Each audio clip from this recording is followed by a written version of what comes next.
उज्जैन नगरी में राजा चंद्रसेन राज करते थे। बहुत ही नेक और न्यायप्रिय राजा थे। भगवान शिव की भक्ति में उनका मन रमा रहता था। हर दिन पूरी श्रद्धा से वो पूजा करते थे। उनकी भक्ति से प्रसन्न होकर भगवान शिव ने उन्हें चितामणि रत्न दिया। इस रत्न में कोई भी इच्छा पूरी करने की शक्ति थी। जादुई चिंतामणि रत्न की खबर दूर दूर तक फैल गई। पड़ोसी राजाओं के मन में ईर्ष्या पनपने लगी। वो रत्न को अपने लिए चाहते थे। लालच में अंधे होकर उन्होंने मिलकर एक विशाल सेना बनाई। वो सब राजा उज्जैन पर हमला करने के लिए तैयार हो गए। उज्जैन पर गेके। उसी समय एक गरीब विधवा का बेटा जंगल में गया। वो भगवान शिव की पूजा सच्चे मन से करना चाहता था।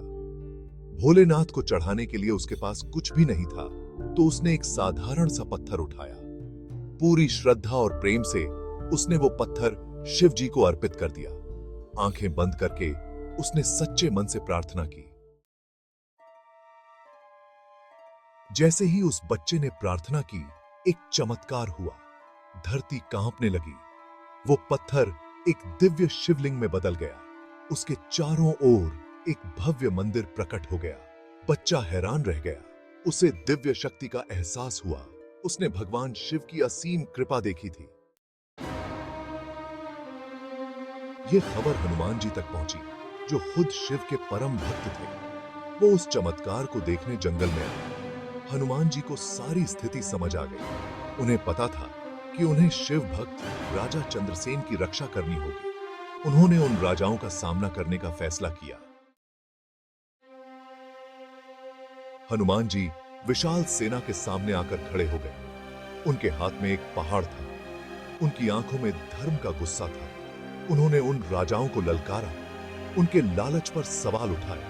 उन्होंने शिव की शक्ति और उनके हमले की निरर्थकता के बारे में बताया। हनुमान जी की उपस्थिति और बातों से राजा डर गए। उन्हें अपनी गलती का एहसास हुआ। उनका लालच गायब हो गया और उसकी जगह पछतावा ने ले ली। राजाओं ने क्षमा मांगी। दयालु हनुमान जी ने उन्हें भगवान शिव की शरण में जाने की सलाह दी। अब भक्ति से भरे हुए राजाओं ने उस दिव्य शिवलिंग की पूजा की।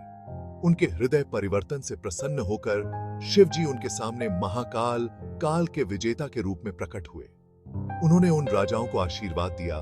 उन्हें उनके ईर्ष्या और लालच से मुक्त कर दिया। उज्जैन, महाकाल का धाम। उस दिन से उज्जैन नगरी महाकाल के संरक्षण वाली नगरी के रूप में जानी जाने लगी। एक विधवा के बेटे की सच्ची भक्ति से बना वो मंदिर आस्था का प्रतीक बन गया। यह भगवान शिव की असीम कृपा का प्रमाण बना रहा। राजा चंद्रसेन, विधवा के बेटे और उन राजाओं की कहानी एक गहरा संदेश देती है। यह बताती है कि सच्ची भक्ति से तो ईश्वर भी प्रसन्न हो जाते हैं। यह भौतिक वस्तुओं की क्षणभंगुरता और आस्था की अंतिम जीत पर प्रकाश डालती है। यह हमें याद दिलाती है कि शिव मूर्तियों में नहीं, बल्कि अपने भक्तों के शुद्ध हृदय में निवास करते हैं। यही शिव कृपा का सार है। सच्ची भक्ति की शक्ति है।